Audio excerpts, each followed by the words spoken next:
un triangle rectangle. Commençons par nommer les côtés.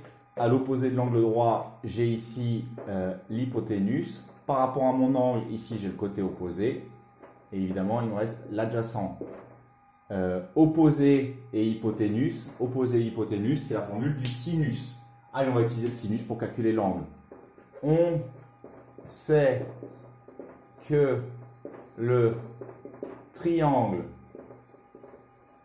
ABC est rectangle en B.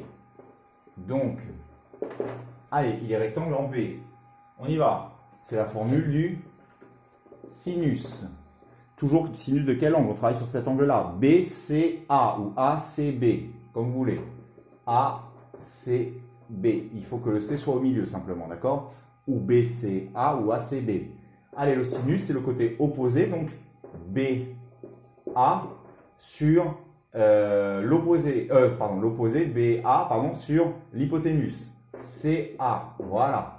Allez, on remplace ce qu'on connaît. Donc, on le marque. Sinus de ACB, c'est égal à 3,6 sur 8,5. Voilà, j'ai trouvé le sinus. Une fois que j'ai le sinus, c'est très facile de calculer l'angle ACB. Il suffit de faire sinus moins 1 de 3,6 sur 8,5. Allez, on prend la calculatrice. Sinus moins 1. 3,6 sur 8,5.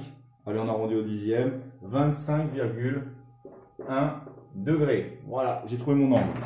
Passons maintenant au deuxième triangle. Passons au deuxième triangle, le triangle EDF. Allez, j'efface au milieu. Passons au deuxième triangle.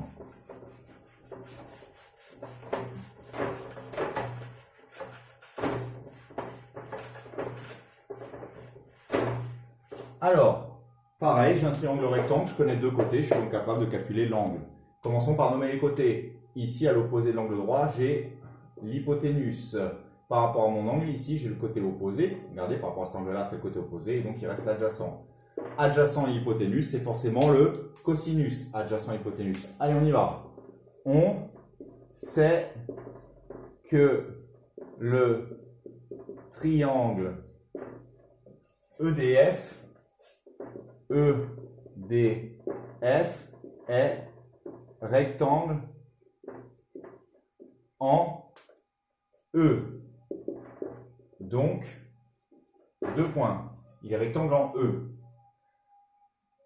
On a dit qu'on utilisait le cosinus. Allez, on y va. Le cosinus de quel angle? De l'angle FDE. De l'angle FDE. Allez, le cosinus, c'est quoi? C'est le côté adjacent, ED,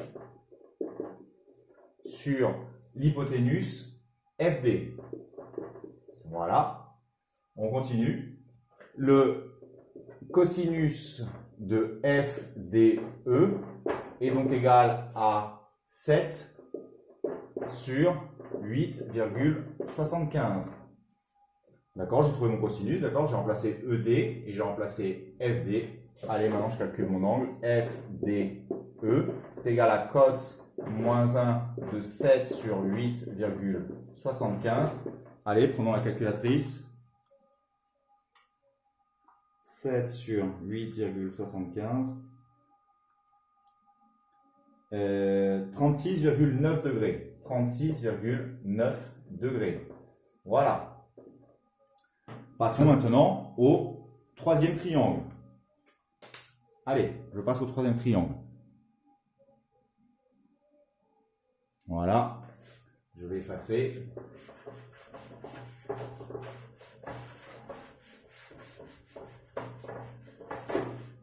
J'ai le triangle ici. Pareil, je connais deux côtés, on me demande de calculer l'angle. Nommons d'abord les côtés. Allez, pas à l'opposé de l'angle droit, ici j'ai l'hypoténuse. Par rapport à l'angle sur lequel je travaille, ici j'ai le côté opposé et il me reste l'adjacent. Allons-y. On sait que le triangle GHI est rectangle en H, virgule, donc 2 points, y rectangle en H.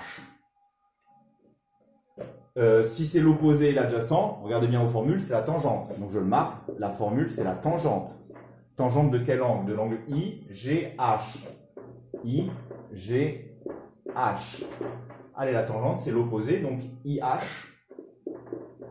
sur GH.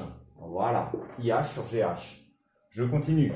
La tangente de IGH, c'est égal donc à 4 sur 2,5.